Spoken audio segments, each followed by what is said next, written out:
मालिक ने वैसे तो ठोक कर कह दिया कि कामी क्रोधी लालची इनसे भक्ति ना होई, भक्ति करे कोई सूरमा जात वर्ण कुल कोई।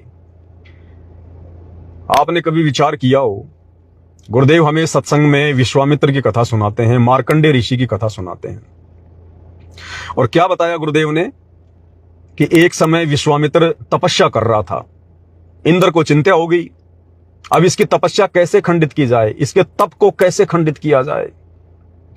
तो सबसे बड़ा जो दाव है इनके पास में, काल के पास में सबसे बड़ा जो चाल है वो है स्त्री, विषय वासना।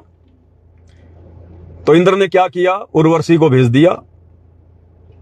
वो आई अर्धनग्न कपड़ों में, डांस करने लगी, अपनी महक छोड़ दी उसने, और विश्वामित्र के आगे अर्धनग्न होकर नाचने लगी।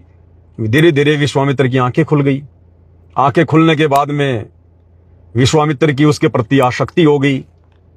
दोनों ने आपस में प्यार प्रेम किया, शारीरिक संबंध बनाए, और विश्वामित्र ने उससे शादी कर ली। शादी के कुछ वर्ष बीत गए, एक लड़की हो गई। और जब इंद्र ने देख लिया, जब काल ने देख लिया कि विश्वामित्र का तप यानी भक्ति जैसा वो करते थे वो खंडित हो चुकी है, उस समय उसने उस उर्वशी को आज्ञा दी कि अब तू वापस आ जा, तेरा काम पूरा हो गया। तो उर्वशी ने कहा कि ऋषि जी अब मैं चली, मेरा काम पूरा हो गया, ना तू मेरा पति ना मैं तेरी पत्नी, और तू काहे का भगत है, तू काहे का ऋषि जी है। घर छोड़ के निकला था भगवान प्राप्ति के लिए, भगत बना था भगवान के लिए कि मन कर्म आत्मा से मैं पाक और पवित्र रह के भगवान को प्रसन्न करूंगा, और एक औरत के चक्कर में आके तूने अपनी भक्ति बर्बाद कर ली, अपना तप खंडित कर लिया तूने, संभालिए बेटी, और चली गई। अब भाई और बहनों, विश्वामित्र का तप किसने खंडित किया? एक स्त्री ने। विश्वामित्र ने कोई व्यभिचार नहीं किया, कोई बलात्कार नहीं किया, उसने उस उर्वशी से शादी की, अपने पास अपनी पत्नी रूप में रखा, और वो उसकी पत्नी भी उसके लिए भक्ति की बर्बादी का कारण बन गई, बर्बादी का कारण है। इसलिए भाई और बहनों, ये सबसे बड़ी जो बीमारी है ये स्त्री है। भक्ति मार्ग में स्त्री, कहते हैं ना, चोर को खांसी और भगत को दासी, ये सबसे बड़ा रोग है ये। अगर आप भक्ति करने निकले हो घर से, या अपने घर में रह के भक्ति कर रहे हो, दासी यानी स्त्री, विषय वासना, ये सबसे बड़ा रोग है। और चोर अगर चोरी करने निकला है और अगर खांसी हो रही है उसको, तो वो उसको मरवा देगी। घर में घुस गया और खांसी शुरू हो गई, पकड़ा जाएगा, लोग मारेंगे।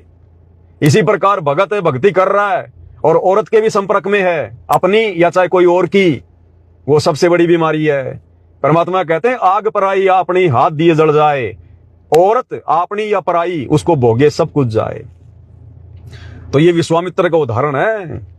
उसने कोई दूसरी स्त्री के साथ में संभोग नहीं किया, उसने शादी करी और उसके साथ शारीरिक संबंध बनाए, और खुद की स्त्री भी उसके लिए काल बन गई, काल।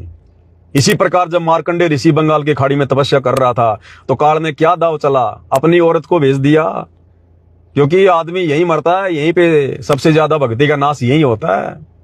इसलिए भाई और बहनों, परमात्मा अपने मुख से नहीं कहेंगे कि बच्चों तुम रमेणी मत करो, तुम शादी मत करो। गुरुजी नहीं कहेंगे, क्योंकि गुरुजी ने उधर काल को भी तो वरदान दे रखा है कि तू रोजाना 1 लाख स्त्री पुरुष खाएगा। तो गुरुजी अगर मना कर देंगे कि कोई शादी नहीं करेगा, बच्चे पैदा नहीं करेगा, ये तो काल का जाल है, तो फिर काल के लिए बच्चे कहां से पैदा होंगे? इसलिए भगवान ने तो बैलेंस बना के चलना पड़ता है।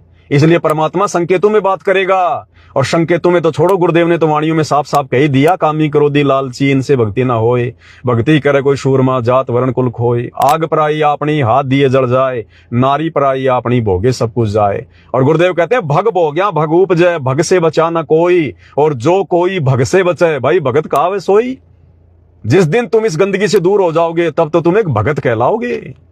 तो भाई और बहनों, हर चीज को सतगुरु रामपाल जी भगवान खोल के नहीं बताएंगे। इसके लिए तो गुरुदेव ने हम सबको मनुष्य शरीर दिया है, ऊपर से अपना तत्व ज्ञान दे दिया, आशीर्वाद दे दिया। हमने भी चिंतन मनन करना पड़ेगा कि भक्ति मार्ग में कहां हमारे को हानि है, कहां हमारे को फायदा है। तो क्या कह रहे हैं गुरुदेव? सत्य